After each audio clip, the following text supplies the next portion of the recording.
My name is Mandy McCall, and today I want to tell you about what happened to my son Nathan whenever he was 8. It was Easter 2009, and I remember getting up Easter Day and being really upset because it was raining. So we went to church and went through church service, and the details of that day are just striking. Like, I remember getting a glass of water whenever I left. It was 7 years ago. But I took the water out to my car and I put it in the console, and the kids got in the car and we drove home. And whenever we got home, there was trash that needed to be taken care of. Living out in the country, the way we take care of trash is we put it in a burn barrel and we burn it. But like I said, it had been raining. So I sent my 2 boys, 8 and 10, out to burn the trash. It wouldn't catch on fire because it was wet. So they did what they had seen every other male adult in their life do when trash wouldn't burn. They poured gas on it. But the gas can was too heavy for my 10-year-old. And whenever it went to tip, the flames went back up inside the can and it exploded. When it exploded, the gas flew on him, but the fumes and the flame went to my 8-year-old. So Clay was very brave and very smart, and he grabbed his brother, and they did stop, drop, and roll like they had been taught at school. And the fire went out, but when Nathan stood back up, he ignited again. This is the point where I had heard the explosion, I ran outside, and all I could see was Nathan running towards me. His eyes huge as saucers, scared to death, and covered in flames from head to toe. He threw himself down in a puddle, and I jumped in with him, and we just started putting him out with the water from the rain that I had cursed just a few hours earlier. The most fearful moment is when I grabbed my son and pulled him up out of the water. He has the most beautiful chocolate brown eyes, and one was ice blue. And I knew then that this was very serious. So I grabbed both my boys, I put them in the car, and we headed to town. We're 20 minutes from the nearest town. We're an hour away from the nearest hospital. Didn't have phone service for the first 15 minutes. By the time I got phone service, I called 911. An ambulance was going to meet me in Beggs.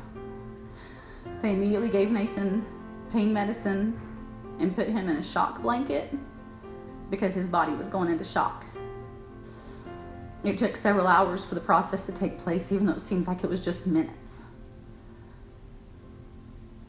But at Hillcrest, they treated him, got him stable, and then a nurse asked me if I'd ever heard of the Shriners. The only thing I knew about them was they were funny little men that drove cars and showed up at parades wearing goofy hats. I had no idea what they did for kids all over the United States. She said they have a burn center in Cincinnati. Do you want to send him? Totally putting my son's future in her hands, I said, if it was your son, what would you do? She said, send him. Within minutes, representatives of the Shriners were at Hillcrest. I signed paperwork. My sister packed a bag, took off her own shoes because I was barefoot, and we left the state in a tiny little medevac jet. It's like an ambulance with wings. There was room for me in one bag. Everything else was there to save my son.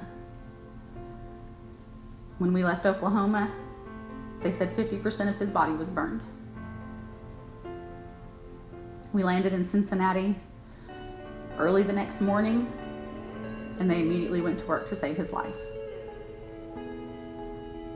We stayed in Cincinnati for almost 6 weeks. He had 2 skin grafts. They took skin from his back and his thigh to put under his arms and to put on his side. where the worst of the burns had taken place. By the time we left Cincinnati, and all the prayers had circled the world that were circling it, they said only 11% of his body was burned.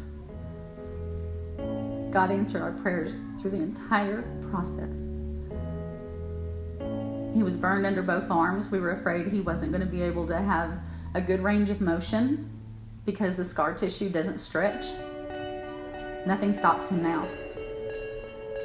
He can draw back a bow. He can shoot a gun. He can rope. He can use his arms, fully functioning. And his attitude is phenomenal. The kids and parents at Beggs were so supportive. They never made fun of him. In fact, they defended him whenever other kids at other schools were mean. They learned about fire safety and about being brave and courageous. They used to tease and say, girls like a man that has scars, so they must really like me. He has a great personality. And I know that his accident shaped our family. I know it shaped him. I know it shaped me. But I just keep telling all of us, you can't lead someone through the desert if you've never been there yourself. And that we can use that experience to help other families and to help other kids that have been through something traumatic.